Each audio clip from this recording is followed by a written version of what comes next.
오늘은 하나님의 구원계, 특별히 가죽옷의 어린 양이라는 제목으로 함께 하나님의 말씀을 보기로 합니다. 가죽옷의 어린 양 그러니까 이게 무슨 말인가 이렇게 이제 하실 수가 있습니다. 구체적으로 하나님께서 어떻게 하나님의 구원을 이루어 나가시는지 제가 말씀을 통해서 이제 보려고 합니다.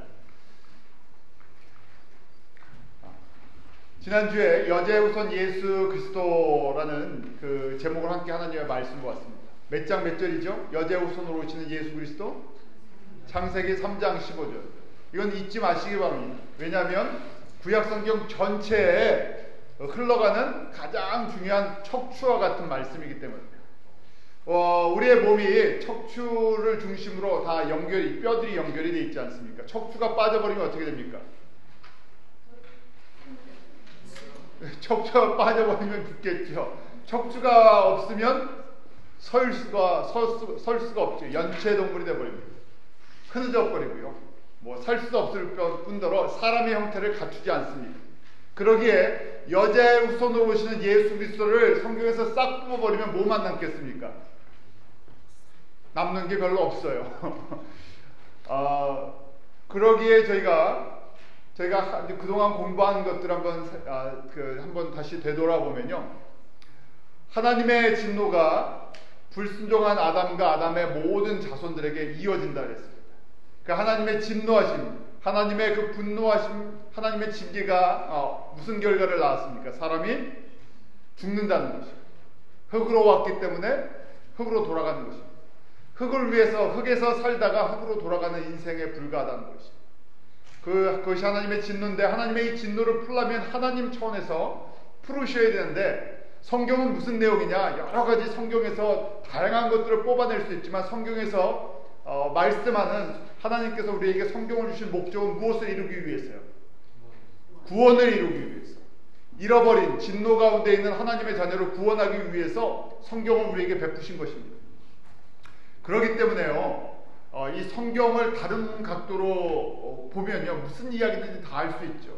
그것은 저자의 의도를 벗어난 것입니다. 우리의 인생도 그래요. 하나님께서 우리를 창조하신 목적이 있는데 내가 내 인생의 주인공처럼 생각했어요. 내 마음대로 살면 하나님의 창조의 목적에서 벗어난 불순종의 삶을 살고요. 결국은 한 줌 흙으로 돌아가는, 또 그 영은 어떻게 되겠습니까? 지옥으로 가서요, 영원토록 고통 가운데 있다는 것입니다. 하나님의 이 진노를 풀기 위해서 하나님이 직접 계획을 하신 것이 성경의 목적입니다. 그것의 핵심이, 그 주제가 남자의 후손으로 오는 것이 아니라 여자의 후손으로 오시는 예수 그리스도예요. 그림으로 얘기하면 이게 완벽한 그림입니다. 하나님께서 우리에게 보여주시기를 원하는 구약 전체가, 우리 아이들이 퍼즐 같은 거 잘하잖아요. 퍼즐을 맞추기 위해서 피스가 있는데 24피스짜리도 있고 48피스짜리도 있고, 어른들을 위해서는요 굉장히 작은 피스들이 있어요. 피스 하나하나를 뽑으면 이게 무슨 그림이 될까 그러죠. 그냥 다 연결해서 붙이면 풍경화가 나오기도 하고요, 아이들 카툰의 캐릭터도 나오기도 하고 그렇습니다.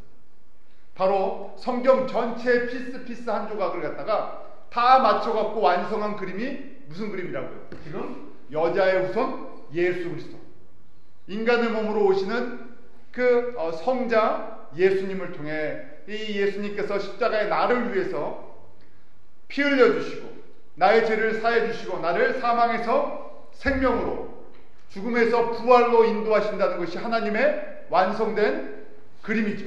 이것을 위해 하나님께서 성령님을 보내주시고 성령을 통해서 우리에게 이 예수 그리스도의 복음을 듣게 하셔서 하나님의 자녀가 되게 하신다는 것, 이것이 내 개인의 인생이요 인류 전체의 역사라는 것입니다. 이 그림을 믿음으로 보시기 바랍니다. 이 그림이 보여지지 않으면요, 성경을 아무리 보아도요 딴 이야기를 하게 되어 있습니다.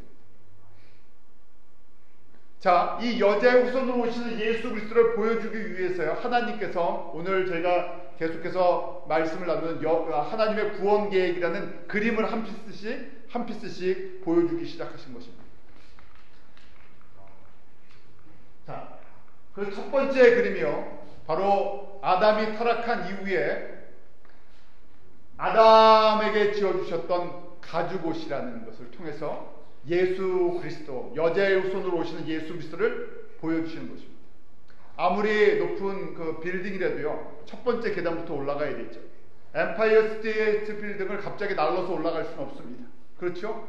한 계단 한 계단 올라가죠. 예수 그리스도를 갖다가 구약 성경에서 갑자기 만나는 것이 아니라 4,000년이라는, 기원전 4,000년부터 예수님이 태어나시길 때가 우리 주전 BC 4년이라는데 4,000년의 성경의 역사 속에서 한 단계 한 단계 예수 그리스도, 여자의 후손으로 오시는 예수 그리스도가 누구신지를 저에게 한 피스씩 보여주신 거예요.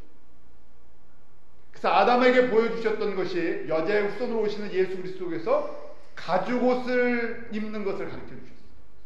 그 다음에 아벨의 제사 저희가 들어봤죠? 하나님이 누구의 제사를 받으셨다고요? 누구의 제사는 받지 않고요? 가인의. 그 이유가 무엇인가? 한 조각의 피스입니다. 그래서 이 피스만 보면요, 별의별 이야기 다 알 수 있습니다. 그림 전체를 보지 않았기 때문에. 그러기에 구약 성경을 이제 저희가 창세기 3장부터 구약 성경을 쭉 살펴볼 거예요. 그런데 정점에 누가 계시다고요? 여자의 후손으로 오시는 예수 그리스도. 그것을 보여주시기 위해서요, 아담부터 누구까지요? 예수님 전까지 누굽니까?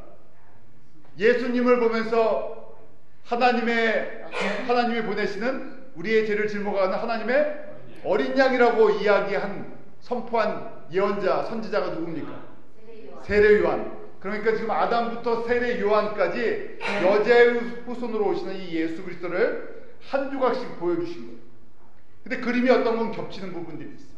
맞춰지죠. 그래서 예수 그리스도라는 완성된 그림을 보고 우리의 구원자 예수 그리스도를 보고요, 거꾸로 조각을 맞추기 때문에 저희 가운데는 영적인 엄청난 축복이 있어요. 다시 퍼즐 얘기를 좀 하죠. 저도 퍼즐 잘 못 맞춥니다. 그런데 원본 그림을 안 보여주고요. 만약에 이게 풍경화라든지 아니면 제가 저희 아이들 키울 때 위니 더 푸인가요? 그 곰 그림, 그걸 제가 좋아해서 사줬었는데 위니 더 푸 그림을 안 보여준 상태에서요, 야 이거 맞춰봐라 그러면요, 무슨 그림인지 감을 잡기 힘듭니다. 어디서부터 뭘 맞춰야 될지. 그래서 항상 박스를 잘 봐야 돼요.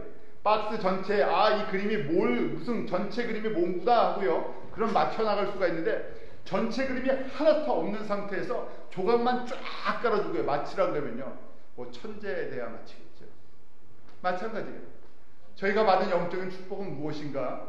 구약에 살지 않고 저희는 하나님의 예언이, 하나님의 말씀이 완성된 시대에 살고 있습니다.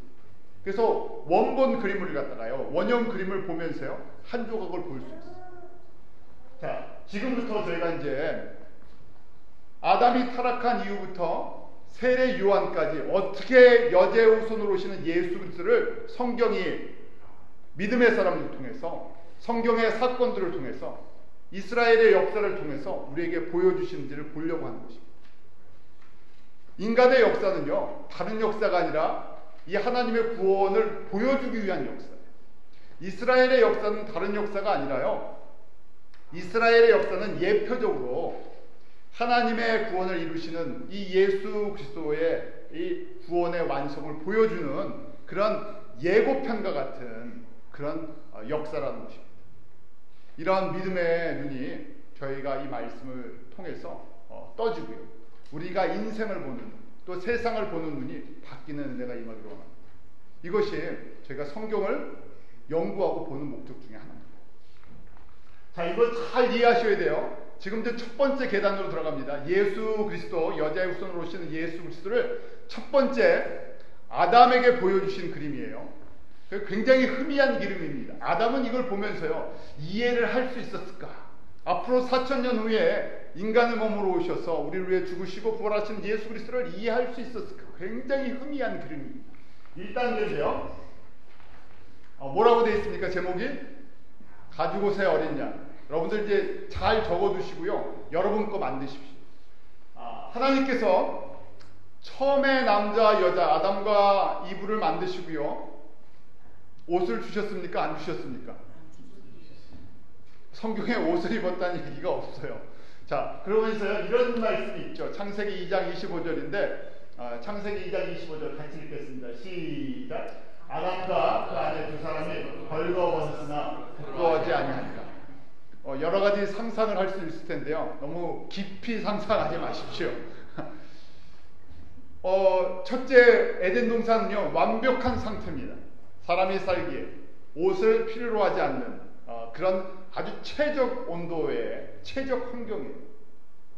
또 저희가 부끄럽다 하는 이야기는 뭡니까?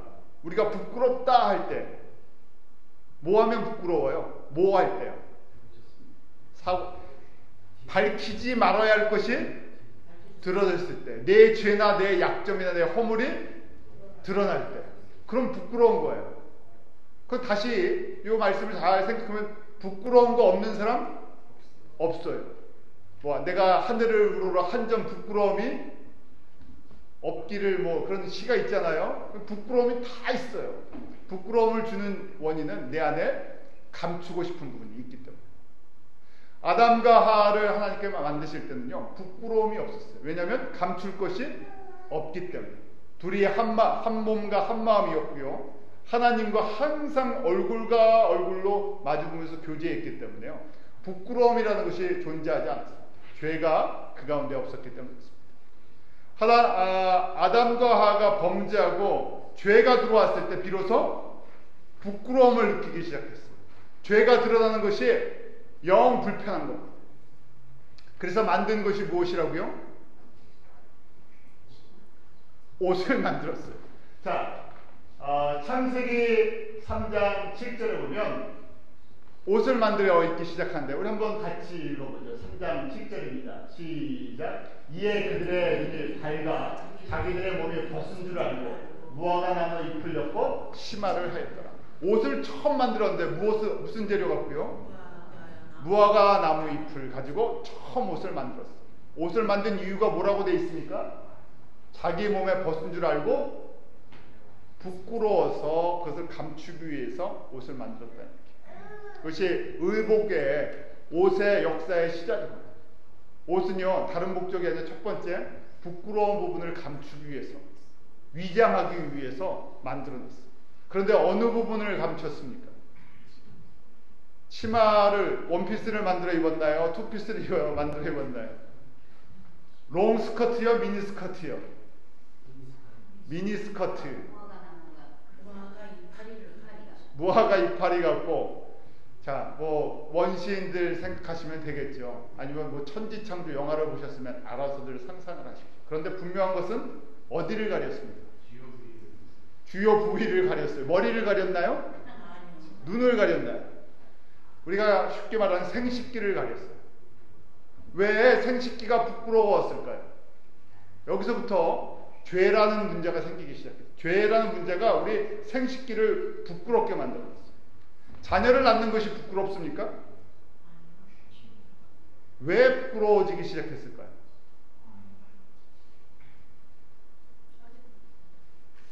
자, 너무 이상하게 생각하지 마시고요. 하나님이 사람을 만드셨을 때 창세기 2장 25절에 보면 벌거벗었으나 부끄럽지 않았는데요, 눈이 밝아졌다 그랬죠. 아니, 그전에는 눈이 없었나요? 똑같이 보고 있었는데 밝아졌어요. 감추고 싶어서 생식기를 가렸어요. 잘 이해해 보시기 바랍니다. 자, 이전에는 똑같은 상태인데 눈이 뭘 보지 못했어요. 죄가 없었기 때문에 내 안에 있는 죄의 모습을 보지 못했습니다. 범죄한 이후부터 사람이 죄에 대해서 눈을 뜨기 시작했어요. 죄가 어디에 있다고요? 내 몸속에 있는데요, 죄가 내 안에 하나님 앞에 불순종했는데 내가 가리고 싶은 것이 머리도 아니고요, 다른 입도 아니고 생식기를 가리고 싶어요. 왜 그렇습니까? 창세기 1장을 저희가 이해해야 돼요. 하나님께서 아담과 하와를 창조하신 후에 무슨 명령을 주셨습니까? 복을 주시면서 생육하고 번성하고 땅에 충만하라, 그리고 땅을 다스리라고 주셨어요. 생육하고 번성하는 것이 무엇이라고요? 하나님의 명령이면서 동시에 사람에게 주신 축복이에요. 그렇지 않습니까? 저희가 일반적으로요, 결혼해서 자녀 낳고 또 자녀들이 또 자녀를 낳고, 그래서 어떻게 해요? 가정이 풍성해지면 일반적으로 뭐 하다 그래요? 복 받았다 그러지 않습니까? 그런데 생육하고 번성하라고 하나님께서 하셨는데 그때부터 이 범죄한 이후부터요 생육하고 번성한 것이 부끄러운 일이 되어버렸어요. 왜 그렇습니까? 내가 낳는 자녀가 무슨 자녀이기 때문에? 죄의 자녀를 낳기 때문에. 하나님께서 우리의 창조하실 때는 어떤 자녀를 만들기 원하셨어요? 하나님을 알고 깨끗한 죄가 없는 하나님의 자녀들이 이 땅에 퍼져나가는 것이 하나님의 뜻이에요. 다스리시는 것, 이 땅의 것을 다스리는 것이 하나님의 뜻이었는데요, 범죄한 이후부터 우리 안에 뭐가 사라졌습니까? 하나님의 영이 떠나버렸죠. 그래서 우리가 다 사탄의 마귀의 자녀같이 되어버렸어요. 악령이 우리를 공격하고요 다스려버리고. 그래서 생식의 이 기능을 통해서 자녀를 낳는데요, 무슨 자녀를 낳아버려요? 하나님을 알지 못하는 죽는 죄의 자녀들을 낳는 거예요. 그러니까 이게 내가 원치 않아도요 이제 어떻게 됩니까? 하나님께서 주신 축복의 도구가 어떻게 돼요? 저주의 도구같이 바뀌어버렸어요. 자녀를 낳을 때마다 하나님의 주신 이 축복인데요, 이 자녀를 낳을 때마다 죄의 싹이 자꾸만 태어나는 거예요. 이해하시겠습니까? 지난번에 그런 말씀 드렸었죠. 내가 사랑하는 아내와 남편이 결혼을 했는데 사랑하는 남편의 자녀를 낳는 것이 아니라 바깥 남자의 자녀를 자꾸만 낳는다고 생각해 보십시오. 자녀 낳는 것이 즐거움이 됩니까? 즐거움이 될 수가 없죠. 우리가 하나님의 자녀를 낳아야 되는데요, 하나님의 생명을 받아서 하나님의 자녀를 낳지 않고요 내가 미워하는 원수의 자녀를 자꾸만 낳아요. 그래서요 그 생식하고 자녀를 출산하는 것이 우리 가운데 가장 부끄러운 수치가 되어버린 것이에요. 그래서 그 부분을 가리는 거예요. 이것이 오세의 시작이었고요. 그러면서 하나님께서 이렇게 내버려 두시지 않고요, 이렇게 타락한 인간에게 첫 번째 하나님께서 이 하나님의 구원의 손길을 베풀면서 우리에게 예언적으로 보여주신 구원의 첫 번째 단계가 바로 3장 21절 말씀입니다. 여러분들 거기다 별표 해주시고요, 그 다음에 꼭 기억하십시오. 자, 지난주에 가장 중요한 말씀이 무엇이라고요? 3장 15절. 두 번째 3장 21절. 왜냐하면 하나님께서 구원의 첫 번째 계단을 저에게 깔아주셨어요. 그 말씀 다시 한번 읽어볼까요? 21절 시작. 여호와 하나님이 아담과 그 아내를 위하여 가죽옷을 지어주십니다. 누가 만들어주셨다고요? 여호와 하나님이. 무슨 옷을 만들어 입혀주셨습니까? 가죽. 무엇 대신에? 무화과 옷 대신에 가죽. 야, 그러면 옷은요 가죽이 제일 좋습니다. 질기잖아요. 그래서 만들어 주셨습니까? 야, 너희도 옷 입은 거 보니까 이거 이 여름 지나면 못 입는데 이런 건 안 되고 지혜가 있어야지 사람이. 그래서 튼튼한 가죽을 잘 말려서, 그래서 이 옷 입어야 그래도 몇 년은 입는다. 그래서 지어 주셨습니까? 이렇게 성경을 보시면 뭐 이렇게 볼 수도 있죠. 그러면 뭘 잃어버린다고요? 뭘 빼고 본 거라고요? 척추인 백본인 예수 그리스도, 여자의 후손인 예수 그리스도를 빼고 보면 이렇게 본다는 얘기예요. 아, 하나님은 그러니까 우리를 사랑하셔서 은혜가 있으셔서 우리의 궁핍함을 보시고, 이 무화과 나무 잎이 뭐냐, 가죽옷을, 이렇게 보는 것이 아니라 여기에 예수 그리스도가 숨겨져 있다는 것이. 어떻게 숨겨져 있느냐? 하나님께서 때가 되면 너희의 부끄러운 부분을 하나님께서 직접 덮어주시겠다는 거예요. 덮어주시는데 무엇을 통해서요? 동물의 피를 통해서 덮어주시겠다는 거예요. 사람이 아무리 우리의 죄의 문제를 해결하려고 우리가 덮으려고 해도요 덮어지지 않는다는 것이죠.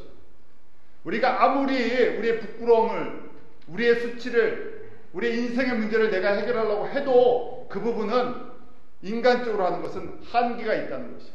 그래서 하나님께서 하나님의 차원으로 그 부분을 해결해 주시는데 무엇을 통해서요? 동물과 피가 꼭 그 안에 들어간다는 것이에요. 저희가 중간으로 좀 헛디죠. 여러분들 이해를 돕기 위해서. 동물과 피를 요구하는 제사를 구체적으로 기록한 사람이 누굽니까?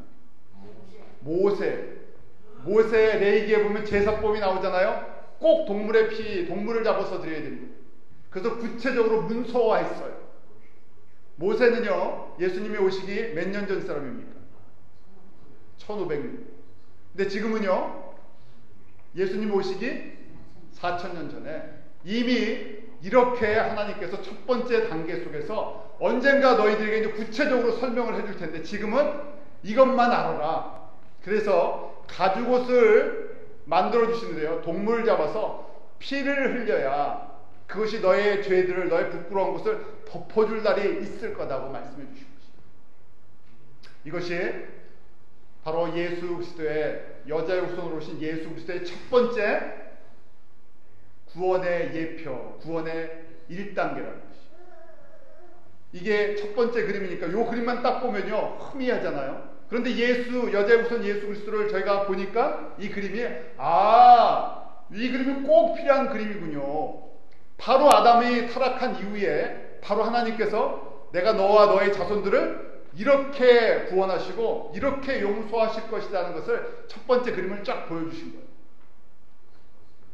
자, 그리고요, 두 번째 사건이 창세기 4장에 나옵니다.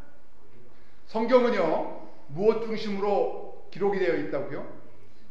하나님의 구원 계획, 여자의 후손으로 오시는 예수 그리스도를 우리에게 한 단계 한 단계 보여주기 위해서 그렇게 기록이 되어 있어요. 그래서 갑자기 뜬금없이 아담의 자손인 가인과 첫째 아들, 둘째 아들, 가인과 아벨의 이야기가 왜 나오나? 무엇 때문에요? 여자의 후손으로 오시는 예수 그리스도의 그 다음 두 번째 단계로 우리의 눈을, 구원의 눈을 좀 떠들 수 있도록 도와주시는 거예요. 두 번째 사건입니다. 저희가 잘 아는 것이죠. 첫째 아들 가인이 있었고요, 둘째 아들 아벨이 있었습니다.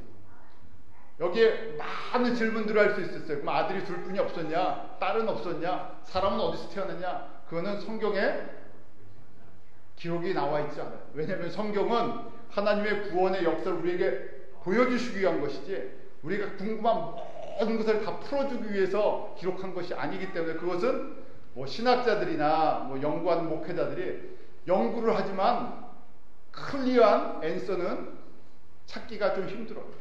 자, 가인과 아벨이 하나님 앞에 제사를 드립니다. 우리 창세기 4장 4절과 5절에 이런 말씀이 있죠. 제사를 드렸는데요, 하나님께서 누구의 제사는 받으셨어요? 아벨의 제사는 받으시고요, 가인의 제사는 받지 않았어요. 말씀에 보면 아벨은 자기도 양의 첫 새끼야 그 기름으로 가인과 그 기름으로 드렸더니 여호와께서 아벨과 그 제물은 연락하셨으나 가인과 그 제물은 연락하지 아니하십니다. 왜 하나님께서 가인의 제사는 받지 아니하시고 아벨의 제사는 받으셨습니까? 창세기 좀 볼까요? 여러분들 빨리 창세기 4장을 펼쳐서 보시고요, 정답을 말씀해 주시기 바랍니다. 성경 찾기도 쉽잖아요. 중간에 무슨 이사야 찾으라 그러면요, 이게 몇 페이지 했지 막 뒤적뒤적 하는데 성경 처음에 넘겨서요, 네 번째 장 창세기 4장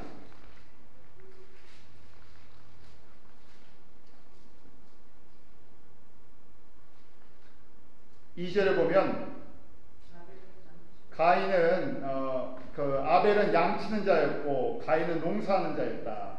3절 세월이 지난 후에 가인은 땅의 소산으로 제물을 삼아 여호와께 드렸고 아벨은 양의 첫 새끼와 그 기름으로 드렸더니 하나님께서 아벨과 그 제물은 연락하셨는데 가인과 그 제물은 연락하지 아니하신지라. 이렇게만 돼 있죠. 가인은 무엇을 드렸다고요? 농사하는 사람, 파머나 무슨 농사하는 사람이었는데요, 농사를 짓고 곡식을 드렸다는 얘기고요. 아벨은 양을 치는 목자였는데 양의 첫 새끼와 기름을 드렸는데 하나님이 아벨 건 받으시고 가인 건 안 받으셨다. 왜 그럴까요?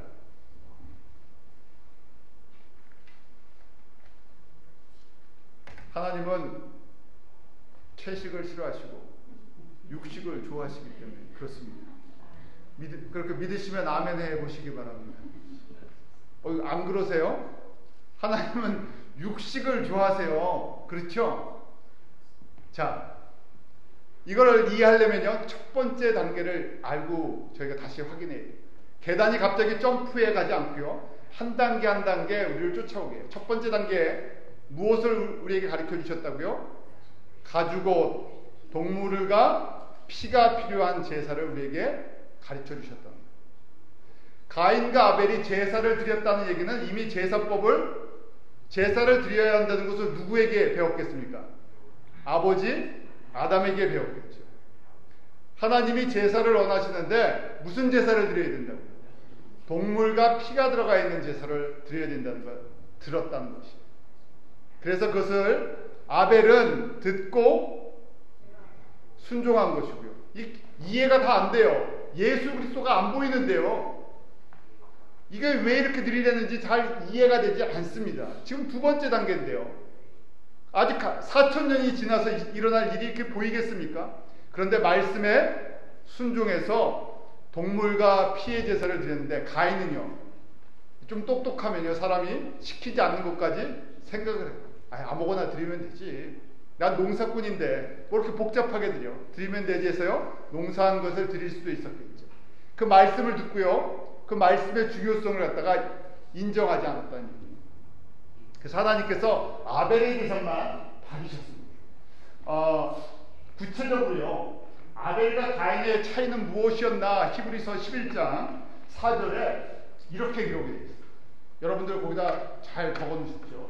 히브리서 11장 4절 같이 읽습니다. 시작. 믿음으로 아벨은 가인보다 더 나은 제사를 하나님께 드림으로 의로운 자라 하시는 증거를 얻었으니 하나님이 그 예물에 대하여 증거하십니다.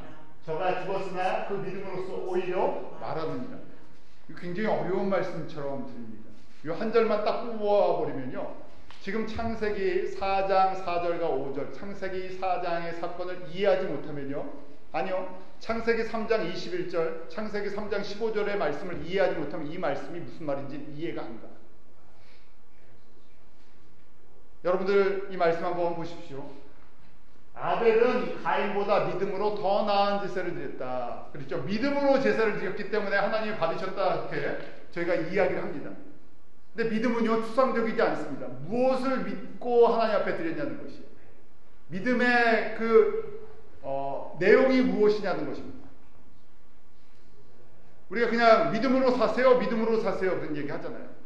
믿음으로 살면 승리합니다. 그런데 무슨 믿음이요? 아벨이 갖고 있었던 믿음이 무엇입니까?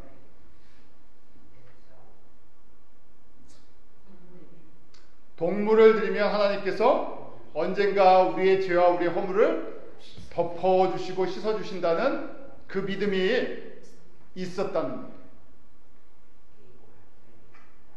아주 약하지만 언젠가 하나님이 직접 동물처럼 이 땅 가운데 오셔서 어린 양으로서 우리의 죄를 위해 피 흘려주시고 우리를 위해 죽으시고 우리의 모든 죄와 허물을 용서하시고 우리에게 생명을 주시는 그날이 있다는 것을 누가요? 아벨이 믿고 순종함으로 동물의 제사를 드렸다는 것입니다. 그래서 하나님이 그 작은 믿음처럼 보이지만요, 그 믿음을 보시고 너를 의롭다 인정해 주셨다는 것입니다. 아브라함도 믿음으로 말미암아 하나님께서 의롭다 인정해 주셨죠. 아브라함이 갖고 있었던 믿음이 무엇입니까? 바로 아브라함의 자손으로 오시는 예수 그리스도를 보았다는 것입니다. 믿음의 이 대상은요, 다른 것이 아니라, 우리 그런 생각할 때가 있어요. 믿음을 그냥 머릿속에 그려갖고요, 내가 뭡니까? 내게 좋은 일이 일어날 것이다. 내가 땅을 샀는데 땅값이 오를 것이다. 내가 비즈니스를 하는데 비즈니스가 되게 잘 될 것이다. 막 그려갖고요, 믿음을 그리는 대로 머릿속에 그려갖고 그 다음에 믿습니다 하고 하나님 앞에 나아가서 기도하는 게 믿음의 기도가 아니고요, 내가 그리는 욕심의 기도고요. 사람들이 필요로 하는 나의 기도죠. 그런데 믿음은요, 성경에서 구체적으로 누구에 대한? 예수 그리스도에 대한. 내용은요, 예수 그리스도의 복음이라는 것입니다. 여자의 후손으로 오셔서 우리를 구원하시는 예수 그리스도에 대한 그 구체적인 복음을 듣고 믿습니다 하고 인정을 하고요, 그 길을 따라가는 것입니다. 하나님께서 이렇게 아벨의 제사를 통해서 우리에게 보여주셨어요. 뭘 보여주셨다고요? 동물의 피의 제사를 요구하신다는 것을. 동물의 피를 흘림으로 말미암아 우리가 구원받을 것을 구원의 두 번째 단계 아벨의 어린 양을 통해서 보여주셨다는 것입니다. 이제 두 번째 단계 올라오셨습니다. 그림이 그려지세요. 두 번째 예수 그리스도, 여자의 후손으로 오시는 예수 그리스도에 대한 두 번째 퍼즐을 갖다 여러분들이 지금 맞추신 거예요. 자, 여기까지 혹시 질문 있으세요? 다 이해하십니까? 어렵지 않죠? 자, 세 번째 그림을 한번 보겠습니다. 제가 나중에 다 질문해서요 물어볼 겁니다. 이 세 번째 그림이죠. 세 번째 그림 제목이 무엇입니까? 아담 족속의 어린 양이에요. 자, 성경에서 제일 재미없는 부분이 이름이 쫙 나오는 거예요. 누가 누구를 낳고 누가 누구를 낳고. 어디에 그게 나옵니까? 신약에 보면 마태복음 1장. 그래서 믿음이 없는 사람이 마태복음 1장을 읽으면 졸지요. 재미가 없어서. 성경 되게 재미없네 그러죠. 그 다음에 또 성경에 창세기를 재밌게 읽다가 갑자기 재미없는 부분이 딱 나와요. 몇 장이에요? 자, 창세기 4장이 끝나고 창세기 5장이 되면 갑자기 아담 자손의 이름들이 나. 아담이 누구를 낳습니까? 셋을 낳고. 그 다음에 몇 살에 셋을 낳고 몇 살까지 살았다. 또 셋은 몇 살에 또 아들을 낳고 그 다음에 또 몇 살까지 살았다. 그걸 창세기 5장으로 쫙 기록해요. 그런데 저희 그런 생각하잖아요. 성경에 왜 이런 쓸데없는 걸 다 기록했나? 그 이름 기억하기도 힘들고 내가 몇 살에 아기를 낳는지 몇 살에 죽었는지 무슨 관심이 있습니까? 살다가 죽었는데. 근데 성경은요 누구에 대한 예표라고요? 예수 그리스도의 구원의 그림을 우리에게 보여주시기 위해서요 성경이 기록된 것이에요. 그래서 1.1획도 우리가 버릴 수가 없고요 1.1획도 바꿔놓으면 안 됩니다. 저희가 잘 아는 것처럼요 창세기에 나오는 이름에 대해서 생각을 해보는데 왜 하나님께서 아담부터 노아까지 10대예요. 10대 그 자손들의 이름을 쭉 10명의 자손들의 이름을 써놨는데 왜 10명의 자손들을 써놨을까? 저희가 그 이름에 비밀이 들어가 있다는 것이. 그 비밀이 세 번째 하나님의 구원의 그림의 세 번째 그림이요 세 번째 단계라는 것. 자, 이름은 일단 여기만 나오는 것이 아니고요. 역대상 1장 1절에도 똑같은 이 족보가 나와요. 또 누가복음에도 또 나와요. 자, 우리 한번 제가 이 차트를 여러분들에게 다 해드렸죠. 이 차트 갖고 공부해도요 1시간도 더 할 게 있어요. 오늘은 이름만 볼 거예요. 이름만. 자, 창세기 5장에 이렇게 기록이 되어 있죠. 아담이 태어난 것을 갖다가요. 아담의 태어난 게 아니죠. 아담이 타락한 것을 우리가 1년으로 잡는 거예요. 아담이 언제 태어났습니까? 저희는 몰라요. 하나님이 창조하셨다 그러니까 창조한 건데 그 시점은 모르고 언제부터 시간이 시작이 됐냐면요. 인간의 시간은 언제부터 시작됐다고요. 아담이 타락하고 오늘 창세기 3장에 보니까 하나님이 어떻게 하셨어요? 에덴 동산에서 쫓아냈어요. 방 빼면서부터 에덴 동산에서 방 빼서부터 그때부터 뭐가 시작됐습니까? 우리의 시간이 시작이 된 거예요. 방 빼지면서요. 집을 잃어버렸으니까 어떻게 됩니까? 그때부터요. 이사를 다니기 시작했어요. 어딜 가도 안정을 못해요. 자, 그때부터 시간이 시작됐다고. 아담이 타락한 이후 방 빼면서부터 에덴 동산에서는요. 영원한 생명을 갖기 때문에 시간이라는 개념이 있을 수가 우리가 갖고 있는 시간이라는 개념이 있을 수가 없어요. 우리의 시간과 차원이 달라요. 에덴 동산은 몇 차원이라고요? 그건 과학자들이 10차원이라고 했고요. 에덴 동산은 몇 차원? 하나님의 차원, 무차원, 차원을 알 수가 없잖아요. 거기는요. 그러니까 희한한 일이 에덴 동산에 다 있었어요. 하나님과 얼굴로 맛보고요. 그 다음에 동물들이 누구 말을 들어요? 사람 말을 들어요. 이런 비슷한 모습을 그려놓은 성경이 있어요. 누가 환상을 봤는데요. 이사야가 환상을 보니까 어떻게 됐어요? 사람들이 어디에다 손을 집어넣어요?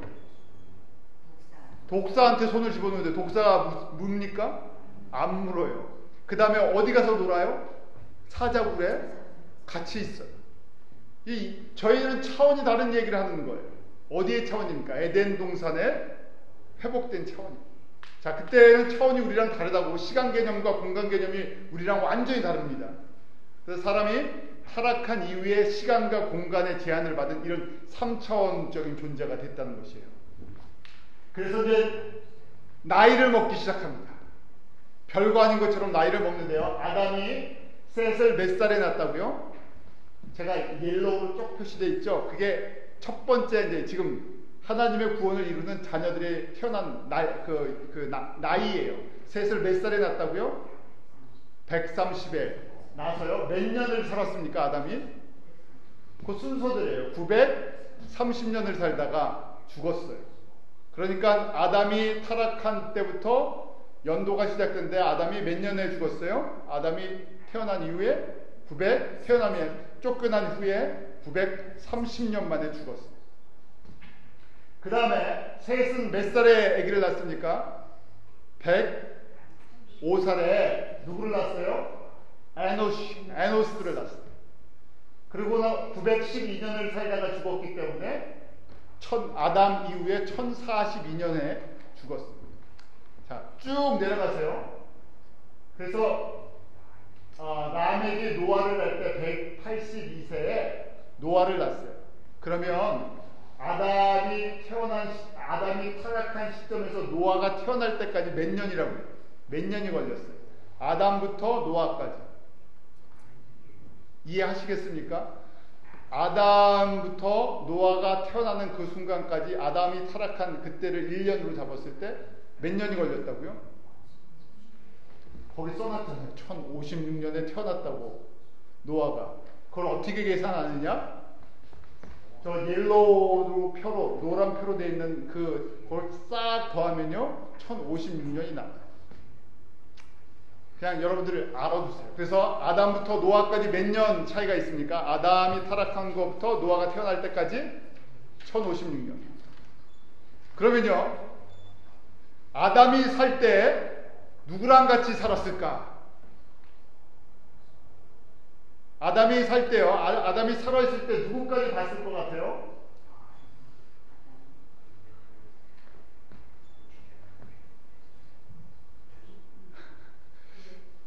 이게 뭐 숫자인데요. 산수 공부하는 거예요. 아담이 몇 살에 죽었다고요? 930에. 노아가 몇 살에 태어났다고요? 아담? 1056년. 그럼 아담이 살아있을 때 노아가 태어났습니까? 안 태어났습니까? 안 태어났죠. 누구까지 봤어요? 손자를. 구대손까지 아담이 보았다고 볼 수 있겠죠? 이해하시겠습니까? 이해가 안 되십니까? 자, 이해가 안 되시면 나중에 밥 먹으면서요 저한테 따라오십시오. 그래서 성경 공부를 제가 주중에 시켜드리겠다고 하니까 이해가 안 되시는 분은 언제든지 저한테 연락하셔갖고 날짜를 잡으시면 제가 다 설명을 해드리겠습니다. 자, 그 중에요 저희가 몇 사람만 특별한 사람들을 기억하는데요, 제가 별표를 냈어요. 7번째 아담의 7대손인 에녹이에요. 에녹은 65살에 무드셀라를 낳고요. 몇 살을 삽니까? 몇 년을 살아요? 300년을 살다가 자기가 죽었어요. 그래서 몇 살에 몇 년뿐이 못 살았어요. 365년을 살았는데 다른 사람들은 다 몇 년 삽니까? 사망 시기가 아니라 대충 다 900년에서 1000년 사이를 살아요. 어떻게 이렇게 살 수 있나? 그렇게 삽니다. 나중에 우리도 그만큼 살 거예요. 언제 이렇게 살 수 있습니까? 저희가 천년왕국 때 1000년을 산다는 얘기. 잃어버렸던 1000년을 회복해가는 거죠. 똑같습니다.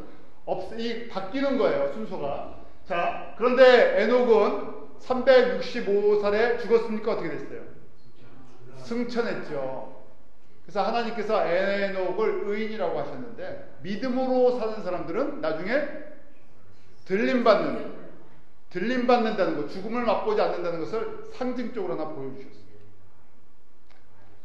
그리고 제일 오래 산 사람이 누굽니까? 그 중에요. 다 900년 넘게 살았는데요. 그 중에 누가 제일 장수했어요? 인간의 역사 속에서요. 제일 장수한 사람, 기네스북에 이 사람이 올라가 있어야 되는데 올라가는지 모르겠습니다. 예? 잘 보십시오. 사망시기니까 쫙 보는데 누가 제일 오래 살았어요? 무두셀라. 자, 여덟 번째 자손인데요. 무두셀라예요. 무두셀라가 몇 년을 살았다고요?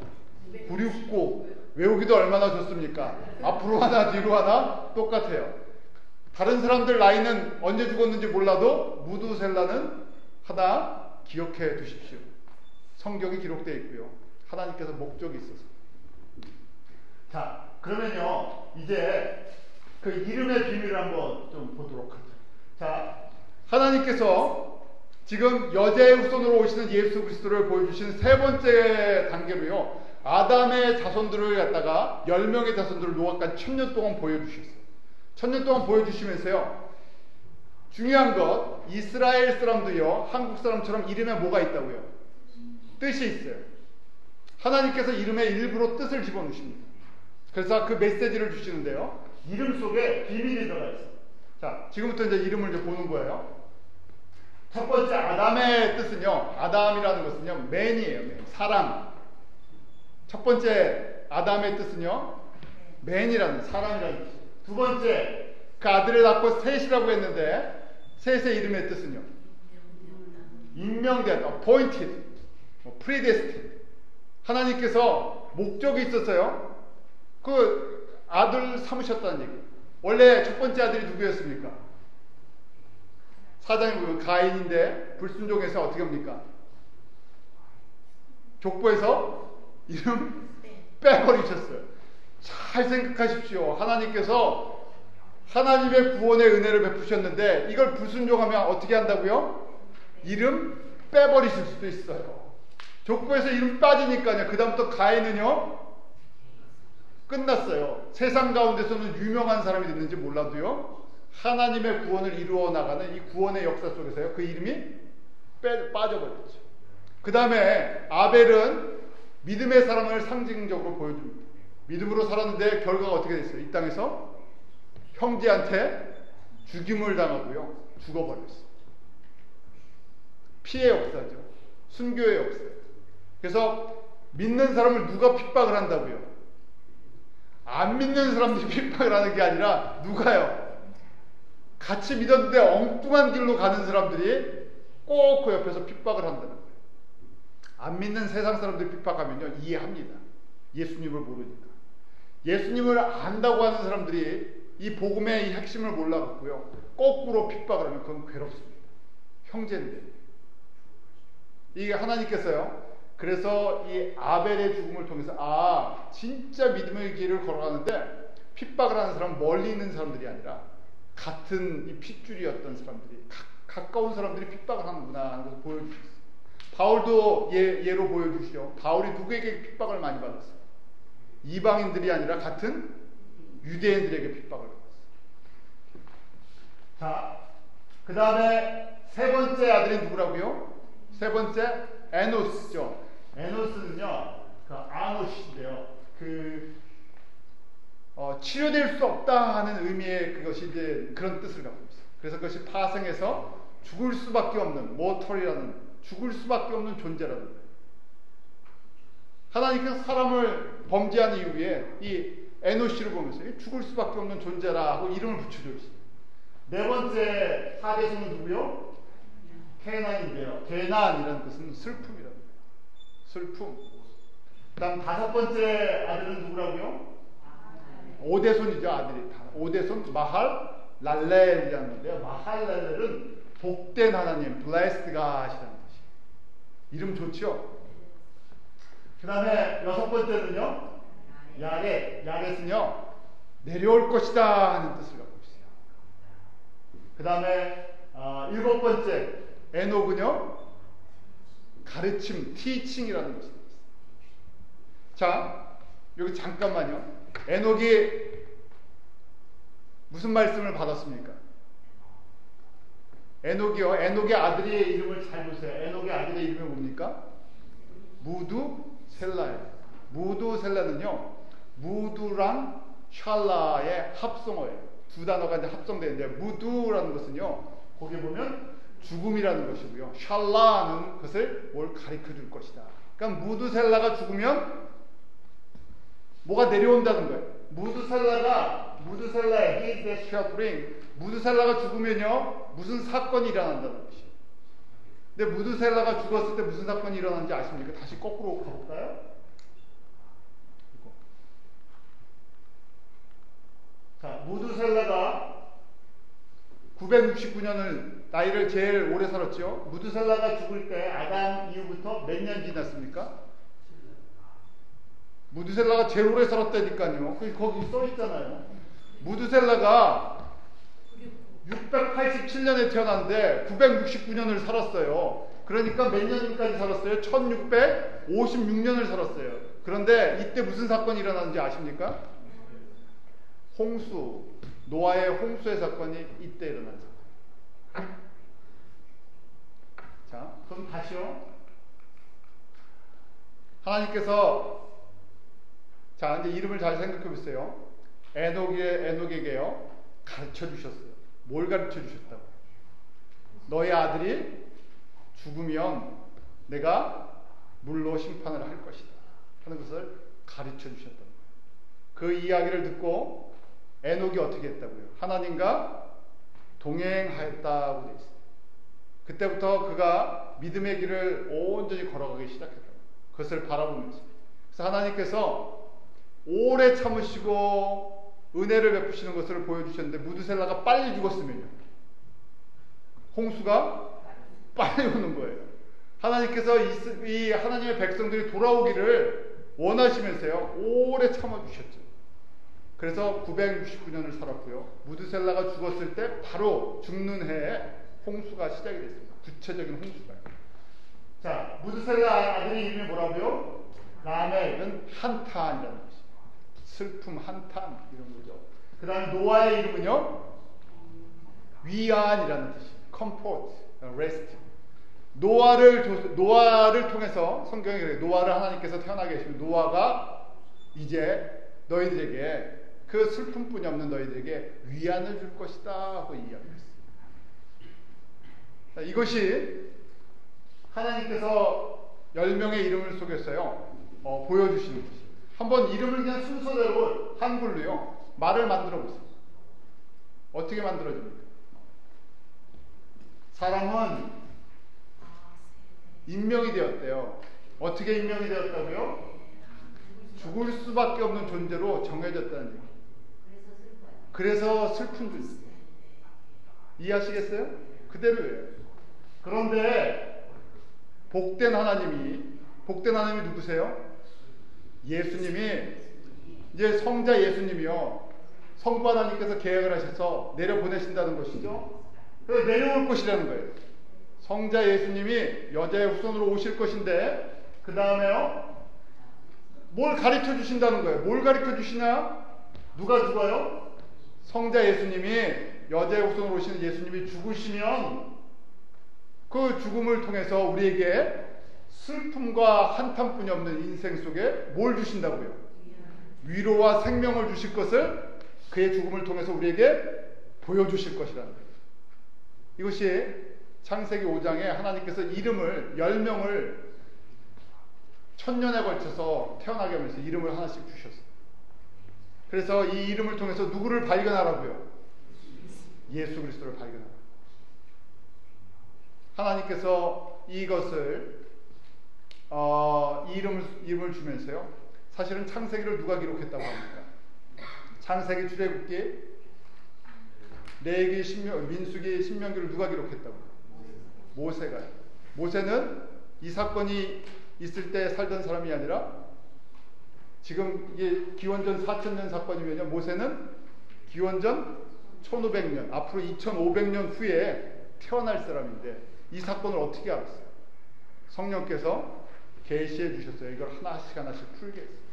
그 성경에 이유가 없어서 빈 칸 채우려고 우리 그래도 조상이 뼈대가 있는데 아담부터 쫙 족보를 쓴 것이 아니라 하나님께서 이거를 우리에게 여자의 후손으로 오시는 예수 그리스도의 그림을 보여주기 위해서 세 번째 단계로 이것을 저에게 보여주셨다는 것입니다. 결론적으로 여러분들 정리를 하겠습니다. 하나님께서 나에게 이 예수 그리스도의 복음을 듣게 하시는 것이 갑자기 일어난 것이 아니라 아담이 타락한 이후부터 지금까지 하나님께서 준비하시고 베풀어 주시는 거예요.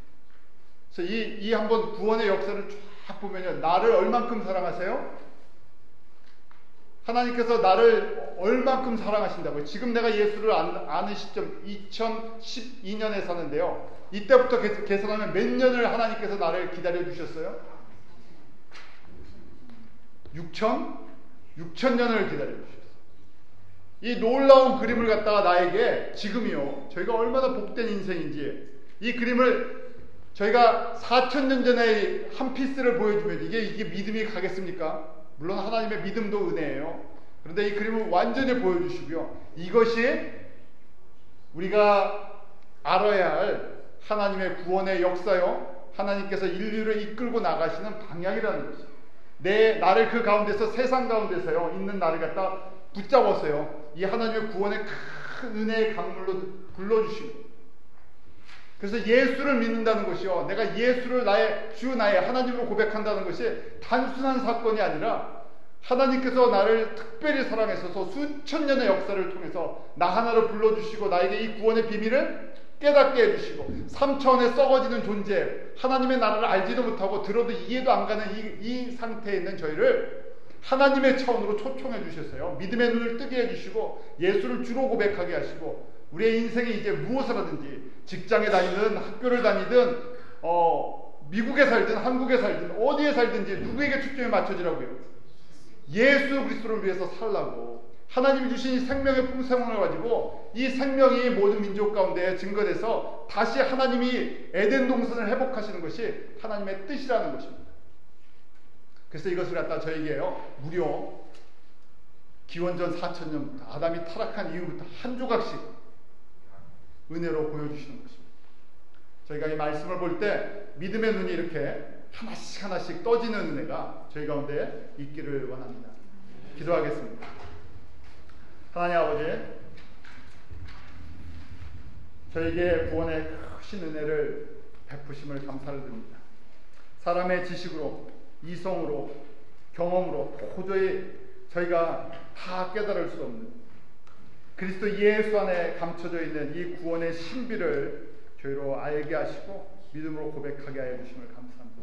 아버지 하나님, 우리가 우리의 인생을 계획하고 우리가 우리의 인생의 주인인 것 같이 착각 속에 살지 않게 하시고, 하나님의 크신 구원의 이 역사에 저희로 참여하게 하시고 기꺼이 우리의 삶을 주의 영광을 위해, 주님의 뜻을 위해 드리는 믿음의 결단이 있게 하여 주시옵소서.